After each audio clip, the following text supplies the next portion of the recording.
Hey, I'm Savannah Welch, and you are watching the whole podcast.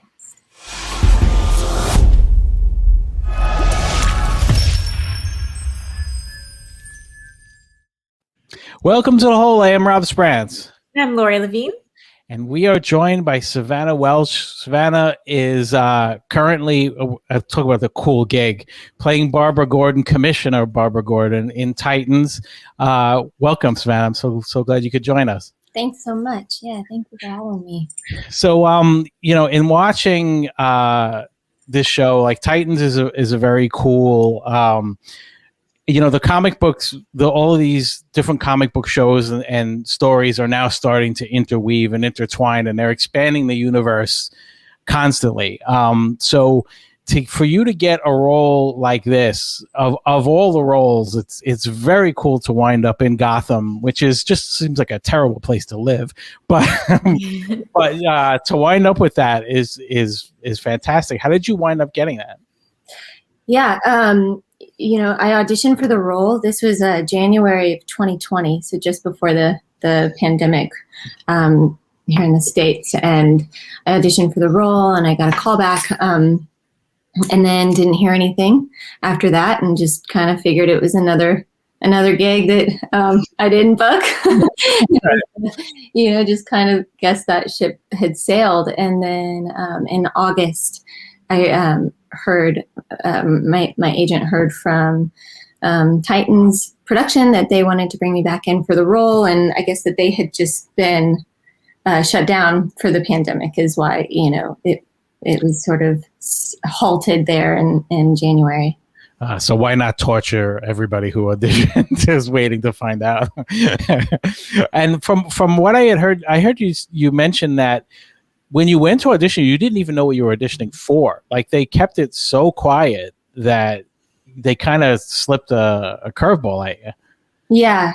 That happens on occasion where, they say this is a TV series and this is a series regular role and we can't tell you what it's for.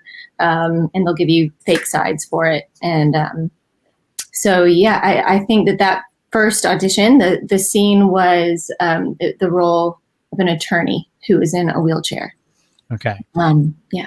So when you think back on that now, and I don't know if you still have the sample they gave you, did they write something that seemed like it was in that vein, or did they just kind of pull something that was just an attorney just to kind of see how you read and how you were?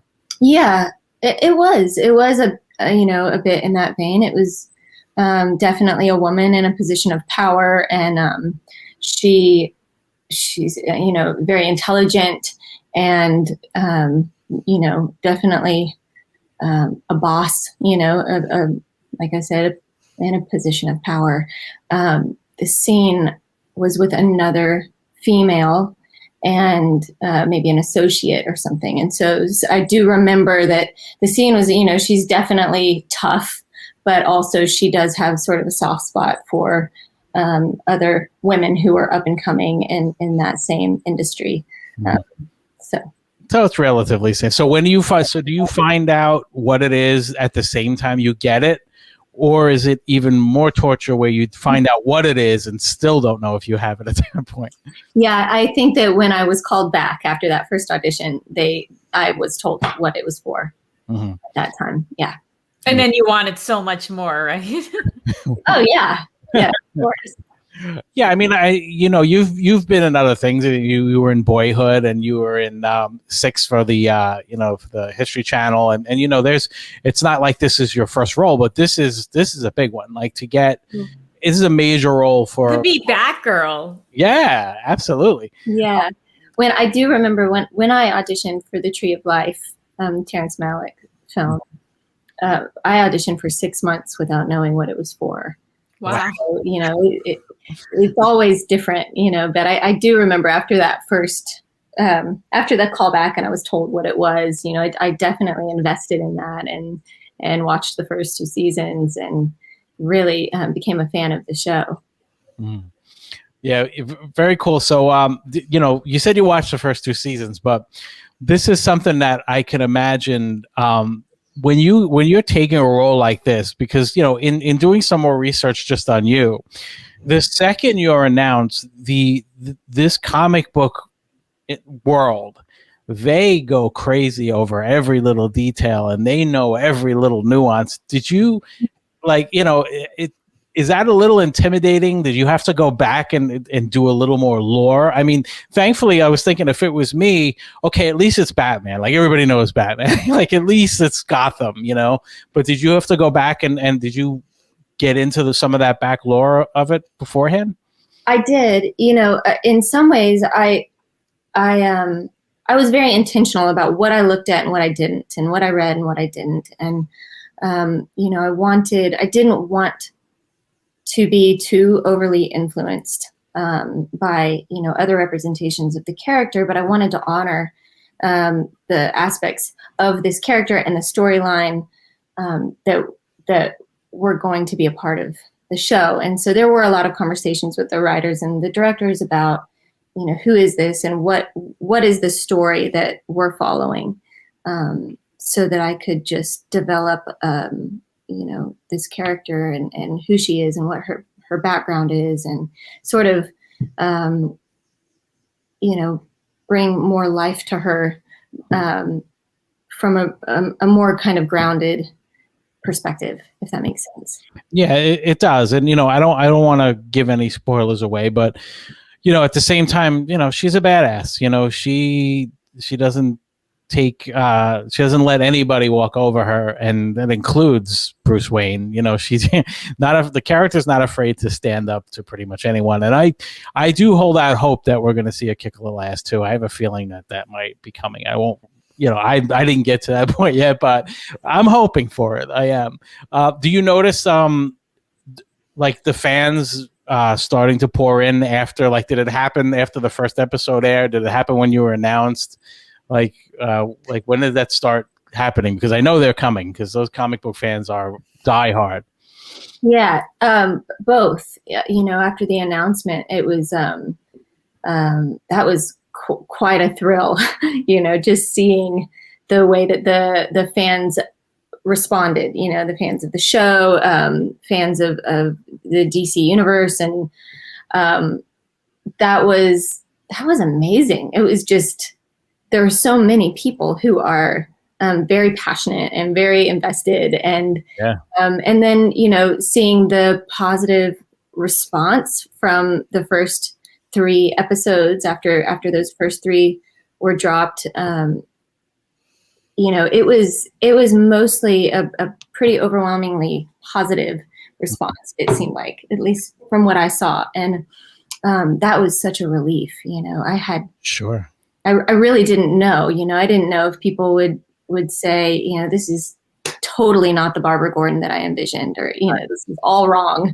Mm-hmm. We did our homework. We did our best to bring Barbara Gordon in all her glory. So it's been really cool. It's like this fan base is it's unlike anything I've experienced before. Mm-hmm. Yeah, and but it's well deserved too, because you're excellent in the show. You really are, and it's the character works on so many levels, as it is. And I also couldn't help but notice you get to play alongside some great actors, and some you want to talk about rabid fans. I was a huge fan of Game of Thrones, so you're working with Ian Glenn, who was Jorah on Game of Thrones. Yeah. So did you watch that show beforehand? I mean, no. And it's it was, I maybe should have. It sounds like I should have. Everybody really loved that show. I'm not much of a TV watcher, or I wasn't before, I should say. I have a 9-year-old son, and we don't do a whole lot of screen time in our house, or we try to limit it quite a bit. And I'm a mama, so I just, it was not something that I was doing much before being on Titans. I just, I was kind of usually the only one in the conversation that hadn't seen whatever series. But it was really fun to get to work with Ian, and that was one of my favorite days on set with him. He's just such a pro and such a sweetheart. He's fun to work with, in the scenes. He's really generous and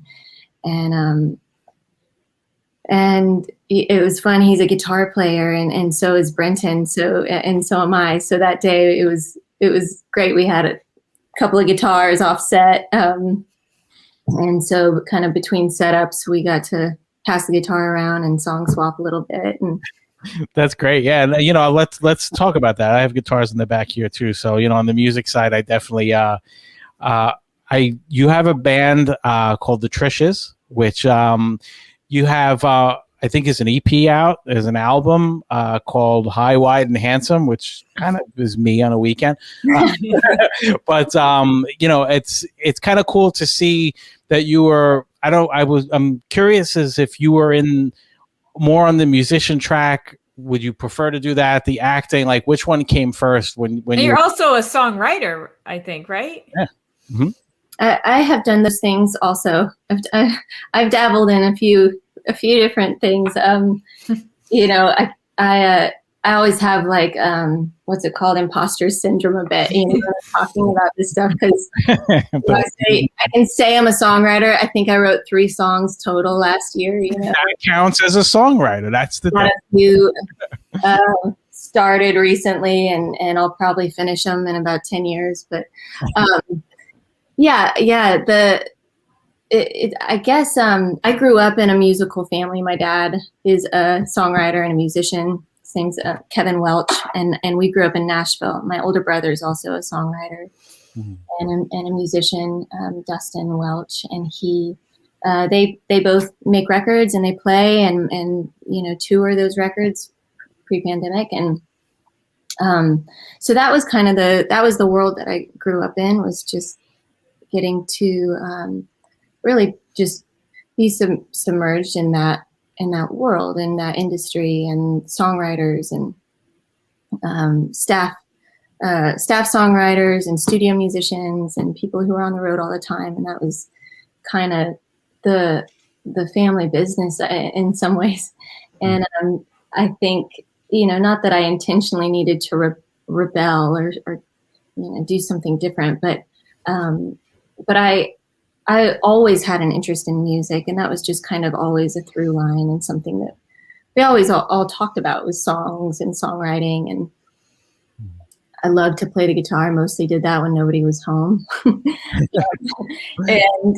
And I started getting interested in film and film production and screenwriting and acting and sort of went in that direction. And I moved to Austin when I was 18, and there's so much live music here too. So I never strayed far from music, but I really kind of felt like I had to choose one or the other for a little while, and was pursuing acting. And I'd say kind of around my mid-20s, I just realized like I don't have to choose one. Right. And it was sort of an accident that I ended up in the Trishas, or that the Trishas, the band, was formed at all. It wasn't intentional. Even the name was not really intentional, but good. Yeah. Yeah. But it was, we got together for a tribute concert, a living tribute concert for my dad. And there were several artists that were all performing his songs. And so myself and 3 other girls got together and performed a couple of songs at that tribute, and got a really, positive response, and had some show offers sent our way. And I think initially we sort of resisted it, and said thanks and no thanks. Like none of us feel like being in a chick band, and I was like, I don't even perform live, and I'd written songs, with some friends and boyfriends and my brother, but as far as performing live, I had been the backup singer in my brother's band for a little while, and that was kind of the extent of what I felt like riding off. And a couple of the other girls had just released solo records, and so we resisted it, and then we decided eventually, like, okay, we'll do this as like a sort of fun side project, and then it took off. Yeah, like it's just and even the name the Trishas, like it's named after Trisha Yearwood, right? Yeah, one of the songs that we were performing at that tribute is a song that my dad wrote that was recorded by Trisha Yearwood. Yeah, and that's how it came about. So and the album is great. Like it's not.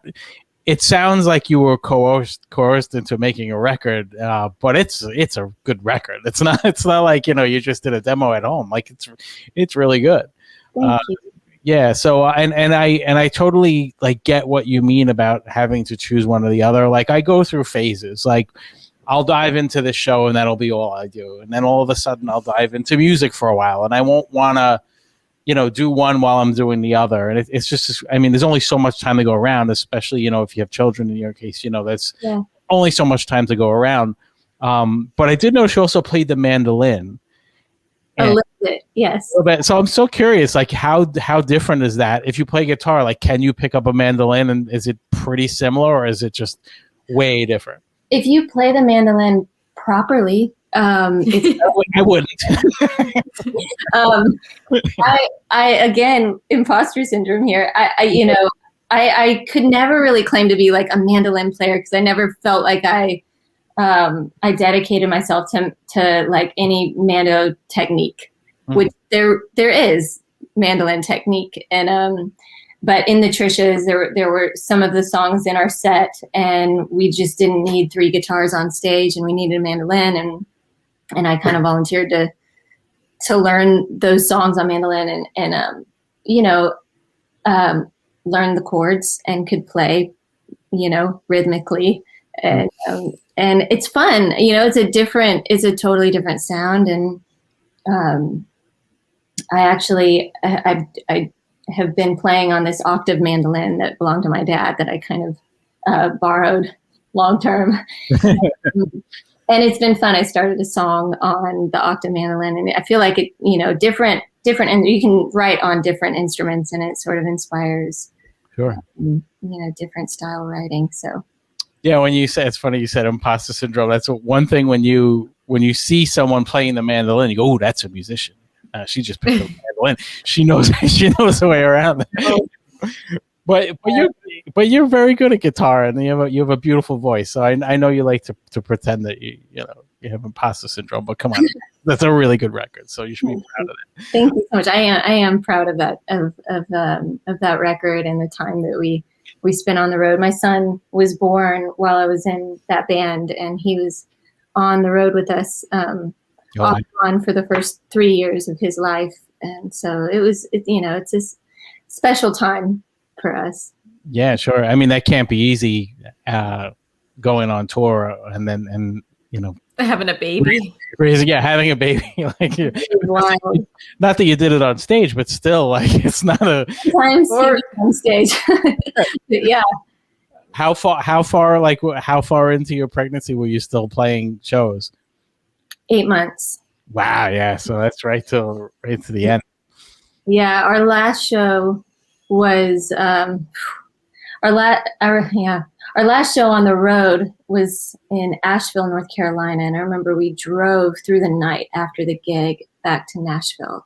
Where we were staying that night, probably at my mom's or something, and she lives there still. And we're driving through the Smoky Mountains at night, and I remember feeling like I started having contractions, and was messaging with my midwife, and she's like, "Just get your ass home." Yeah, right, exactly. And that was just before Christmas, and I think our last show at home was like a Christmas show, and then he was born at the end of January. So you were able to finish the tour at least. That's yeah. And so while we're on the topic of music too, I know you've been working on a podcast called Enough About Music, where you want to interview people, just musicians, but not talk about music at all, which I think this is such a great idea. Thank you. Yeah, it really is. So are you getting ready to start doing some of those? Have you done any yet? We are just getting home from being in Toronto for the better part of the last year, where Titans was being shot, and so we're like, I'm getting there. I'm warming up to that right now. We're in what we're calling the like domesticating stage, where we're planting plants and getting my son set up, in school programs. And, it's like we got to dust off the home here and figure out what our rhythm is. And, but that is something that I love to do, and I'm looking forward to getting back to it. It was really fun. We had just started. So we had about 8 episodes in post-production when the pandemic started. And I just kind of parked it for a moment. I was like, I don't know how to do these over Zoom yet. I'm just going to wait. Yeah. And then I got cast in Titans, and I was in. Yeah, so you could wait on the podcast a little bit. If I got cast in a show, Lori, I'm sorry, you're gonna have to find something to do for. Oh, and vice versa. Right, exactly. Lori would leave me high and dry. Don't worry. I wouldn't even say bye. Who would be some of your dream guests to have from the music world that you would? Oh, good question. Well, you'd have your dad. I would. Yeah, I've talked to him about that. Which would be so fun. He's my dad, and a lot of times what we like to connect about is music. So it'd be really fun to say, we're not allowed to talk about music in this whole conversation. Right. Gosh, I don't know. I would love to talk to people from genres that are outside sort of my wheelhouse, I guess. That's something that comes to mind.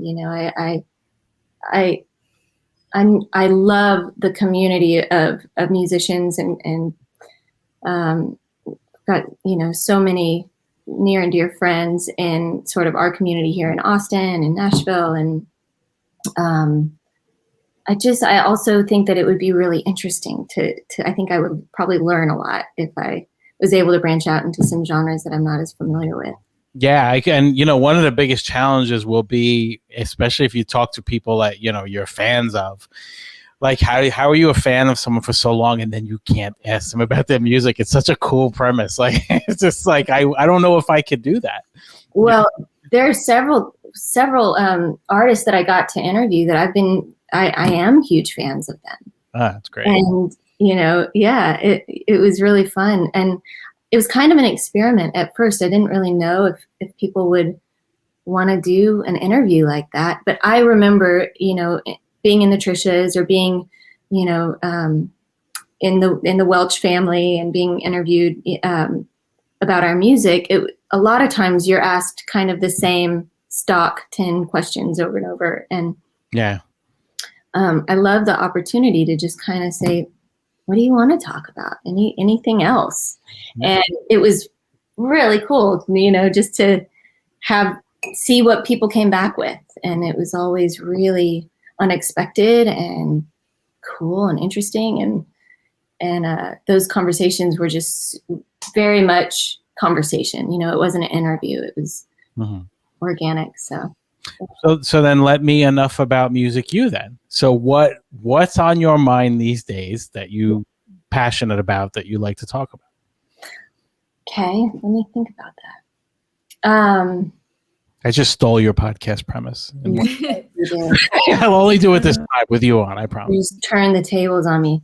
Let me think about that. I went through training when my son Charlie was 2 to become a trained birth doula. So that's a passion of mine that I don't really get to talk about very often, but it's one of my favorite things to do. Which I was so interested in. Are your services just open to anyone, or do you do this for friends and family?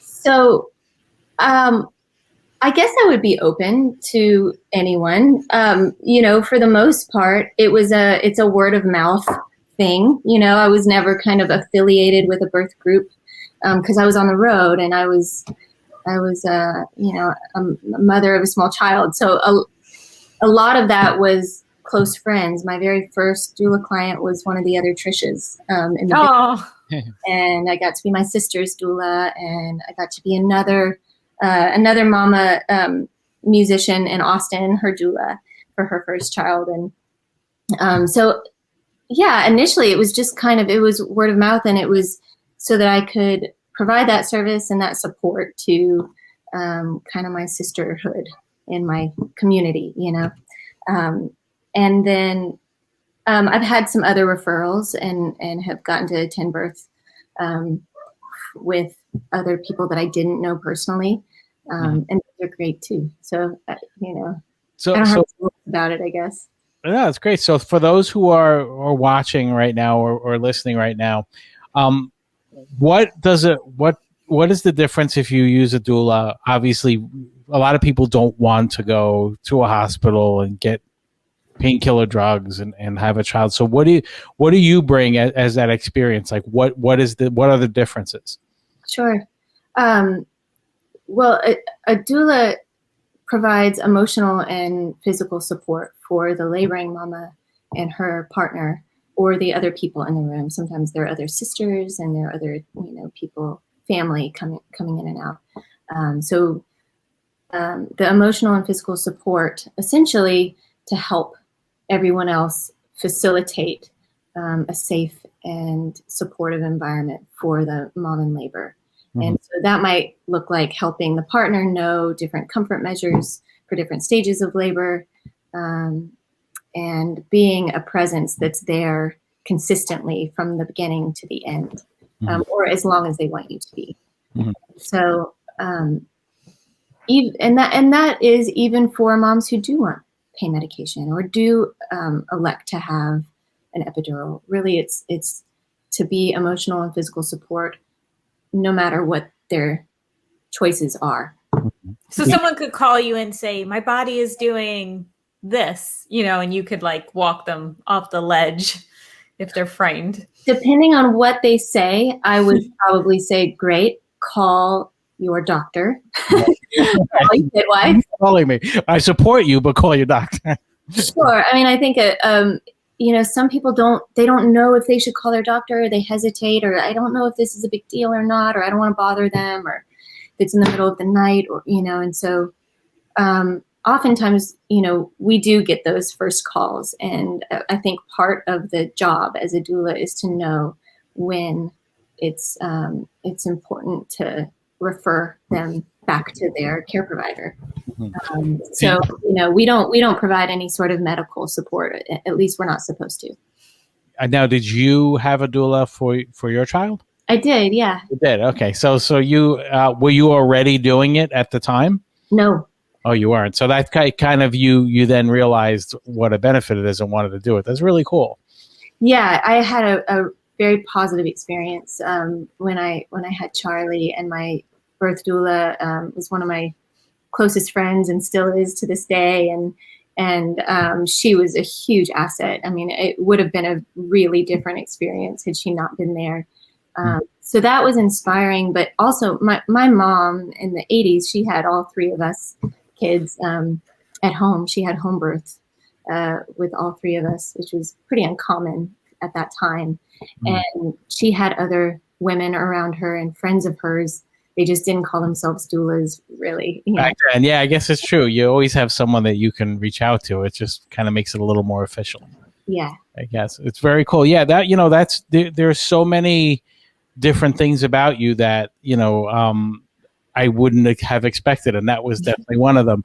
And we're almost short on time, but because it is so uplifting, I do want to at least address your disability and the accident that happened, and because I think what you've become, what you were able to accomplish because of it, I didn't want it to be the focus of this conversation because you're so talented with or without.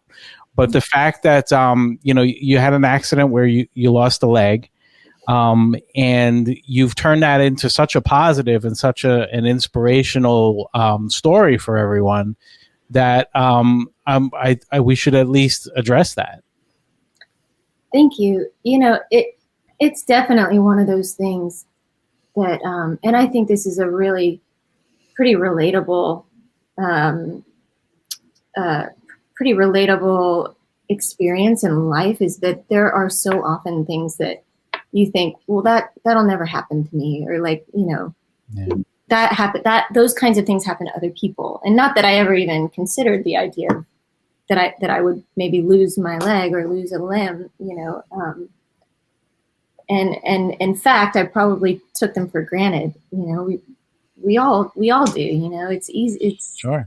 No fault to anybody that you might take aspects of your life for granted until you don't have them, until there's some sort of loss of health or whatever it is. And so it was a very freak accident, and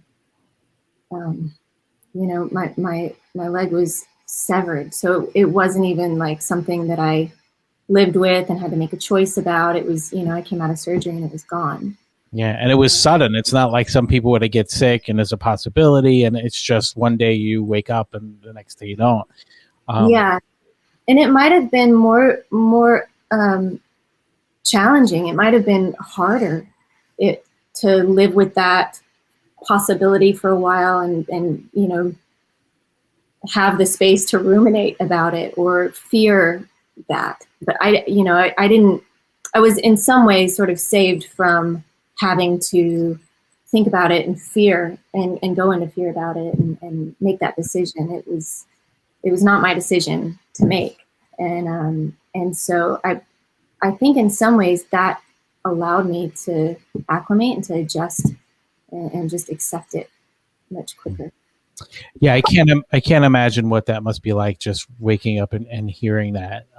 But I from other conversations that I've seen you've had, the fact that you had a child, like that was your focus even when you woke up. Is he okay? Like, yeah, whatever is he? And in a weird way, that probably helped you a lot. Oh, 100%. I mean, I think I'd say any parent, but anyone who has a loved one, which is everyone, my dad was also there with us that day, and he had just been standing right next to me also.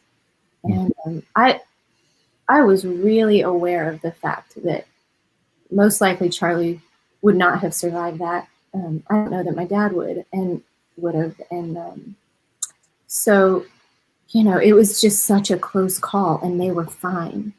Mm-hmm. And I was fine, really, and so that's why I kind of started saying, and it became sort of a motto. I just said, leg schmeg, fine, we're good, everybody's okay, and it's like, it's a leg, that's all. Yeah, and it doesn't change your talent or ability in any way, shape, or form, and it's very uplifting, and a lot of people who are going through the same struggles can look to you as an example, without a doubt. Sure. And I read a great interview that you did years ago where you were saying how you do yoga and just regular yoga, and you'll do standing tree, and everyone's falling over and can't keep their balance, and you're there. Like, it's just such a great, positive, funny story. Yeah, I was actually in a yoga class with one of the other Trishas, and we were in tree pose, and people are kind of like losing their balance, as they do, and catching themselves. And I didn't mean to, but I actually yawned. And you're reading a book.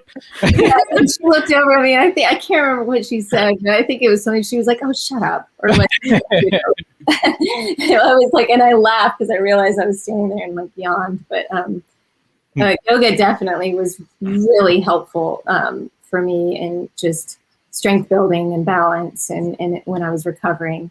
And I'm careful with some of the ways that I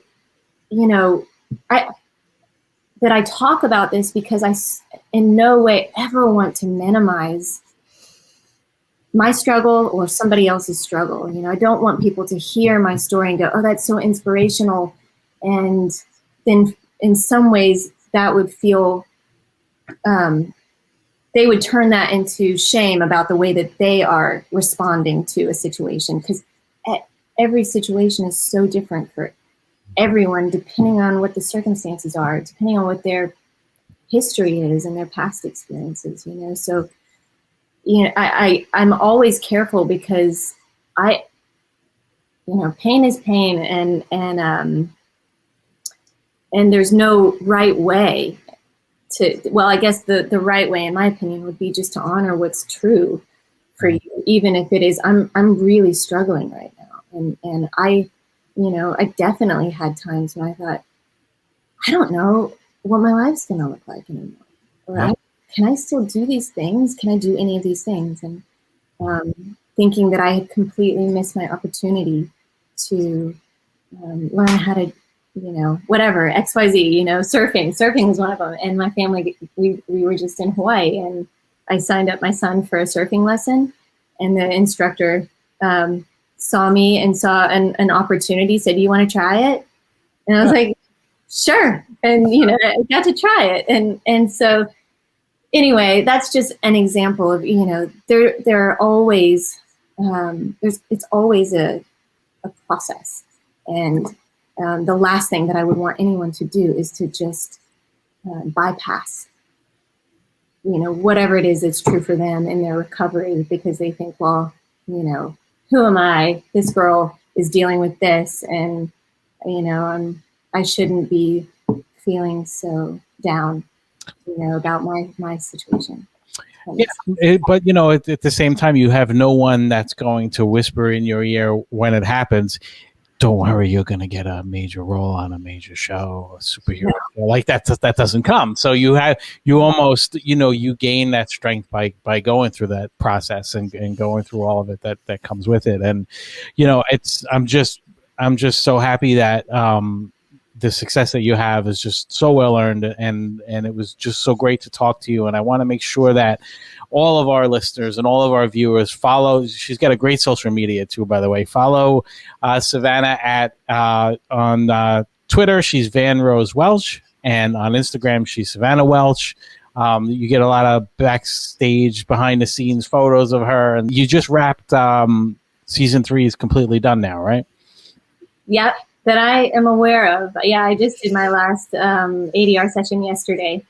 Mm-hmm. And I can't even ask what's to come because I don't want to give any spoilers because I don't know, or nor will you give them. So let's just say I hope there's more of you to come one way or another. I'm sure there will be somewhere, but let's hope it's in Titans too. I can't ask that question. So, but again, you can also just go to SavannahWelch.com and everything is there. Her story, her links, everything from the Trishas to the doula information. It's all right there as well. So go check it all out. Savannah, thank you so very much for joining us. It was an honor to talk to you, and I wish you nothing but the best. And hang on one second. I'm just going to wrap it up, and I'll be right back.